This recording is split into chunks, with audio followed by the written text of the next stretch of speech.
What happens when the greatest player in NBA history takes things personally? Opponents crumble, records fall, legends get humbled. His 55 points in New York, his ability to steal and making jumps that sealed dynasties are the moments that still haunt his opponents. From torching MVPs to punishing trash talkers, his clutch performances and high-scoring outputs, including a 44.7 points per game average in one series, cemented his legacy as a dominant force. He consistently delivered when it mattered most, showcasing his ability to score under pressure. But what were his most ruthless plays in NBA history? Stick around, hit that like and subscribe button for more, and let's dive in. In 1995, Orlando exposed a rusty Jordan. Nick Anderson picked his pocket. Horace Grant got carried off the floor like he'd just dethroned a king. And Jordan, he walked off knowing exactly what he had to do. But in 1996, this was not the same story. This was vengeance, calculated and cold. A full season with his squad, chemistry built, old scars in mind. When the Bulls met Orlando in the Eastern Conference Finals, it was not about advancing. It was about erasing. Jordan did not just beat the Magic. He dismantled them. He dropped 35 in Game 2, 45 in Game 4. But this was not solo hero ball. This was the Bulls at their peak. Their defense swallowed Orlando alive. Their offense sliced them up. Penny could not get loose. Shaq looked mortal. And Horace, he was invisible. This was a 4-game sweep that felt personal from the opening tip. Jordan was not chasing a win, he was settling a score. And when the dust cleared, the message was clear. 1995 was a fluke. The crown was back where it belonged. Orlando never recovered. And Shaq, he got out of the East before he had to face that fury again. That was not just revenge. That was ruthless. Charles Barkley was the NBA's darling in 1993. New team, new city, new MVP trophy. He was dominant, putting up 25.6 points, 12.2 rebounds, and 5.1 assists a night while leading the Suns to the league's best record. Fans loved him. The media could not get enough. But none of that mattered to Michael Jordan. See, Barkley had the trophy, but Jordan had the edge, and he was not about to let Chuck think he'd close the gap. Fresh off a 6-game slugfest with the Knicks, Jordan came into the finals locked in and fully focused. The Bulls swiped the first 2 games in Phoenix and dared the Suns to keep up. Barkley answered with big performances, stealing 2 back in Chicago, but it was not enough. Game 6 was the dagger. With the Bulls clinging to a lead and everyone expecting Jordan to take the final shot, he did not. He trusted his team, but only after doing the heavy lifting himself. Jordan averaged a mind-melting 41 points, 8.5 rebounds, and 6.3 assists for the series. Barkley was great, 27.3, 13.3, and 5.5. But this was Jordan on a mission.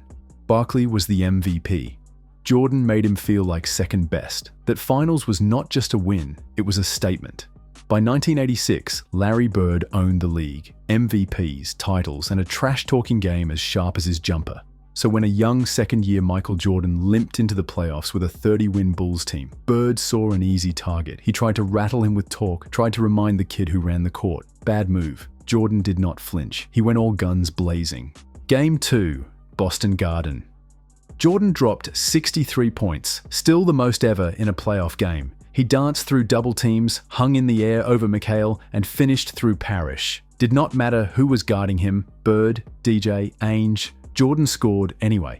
He had 23 in the first half, 54 by the end of regulation, and just kept going through 2 overtimes like he was not human. Boston won the game and eventually the series, but they did not walk away feeling like winners. Jordan averaged 44.7 points over 3 games against the best defense in the league. Bird, stunned, called it straight. That was God disguised as Michael Jordan. It was supposed to be just a scrimmage. July 22nd, 1992, Monte Carlo. No cameras, no crowd, just legends behind closed doors. But what happened that day became the defining moment of who ran basketball. Magic Johnson, fresh off retirement, led a stacked blue squad with Barkley, Robinson, Mullen, and Leitner. They jumped out early, 11-2, and looked like they were going to run the gym. But then, Michael Jordan flipped the switch. He scored, he dished, he took over. A 3, a jumper, an assist. In a blink, the white team stormed back, and Jordan did not let go of the lead again. Final stat line: 17 points on 5 of 7 shooting, 6 assists, and total control of the floor. The gym turned from scrimmage to war. Trash talk flew, tempers flared. Even coach Chuck Daly wanted it to end. And when it was over, Magic admitted it. It was all about Michael Jordan. Jordan sipped his Gatorade and trolled him back, humming "Be Like Mike." That day, among the greatest ever assembled, one thing was clear. There was basketball royalty in the gym. and Michael Jordan was the king. By 1993, the Cavaliers had seen enough of Michael Jordan to know better. He'd ended them in '88, he'd shattered them in '89 with the shot.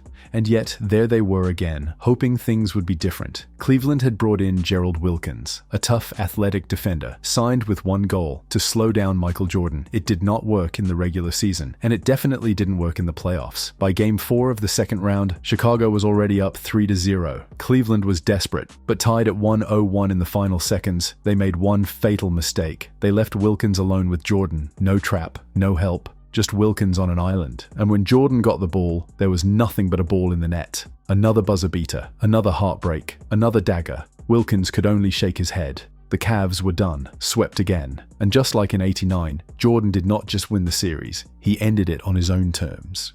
They called it the Shot 2, not as iconic as the first, but every bit as cold. Different year, same result. Cleveland bet against Michael Jordan again and got buried, again. On March 28, 1995, in Madison Square Garden, just 5 games into his NBA comeback, Michael Jordan walked into his favorite arena and reminded everyone exactly who he was. He'd already hit a game winner in Atlanta. He had put up big numbers in Boston, but this was New York, the crowd, the pressure, the drama. And Jordan delivered a performance worthy of the marquee. 55 points on 21 of 37 shooting, including 20 in the first quarter alone. He put on a clinic: one-handed fakes, jab steps, fadeaways, mid-air finishes. He took hits and did not blink. And when the Knicks finally forced him to pass late, he answered with 2 cold-blooded assists, one to Pippen for a mid-range dagger, and the other to Bill Wennington for the game-winning dunk.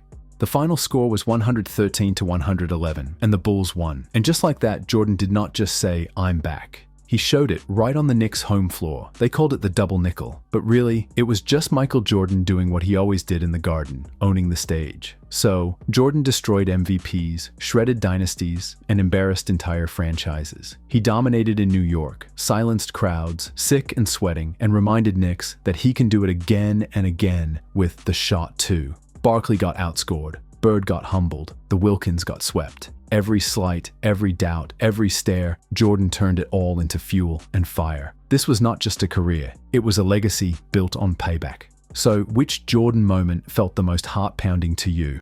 And can anyone match that Jordan intensity today? Let us know your thoughts in the comments below. Hit the like and subscribe for more updates. See you in the next video.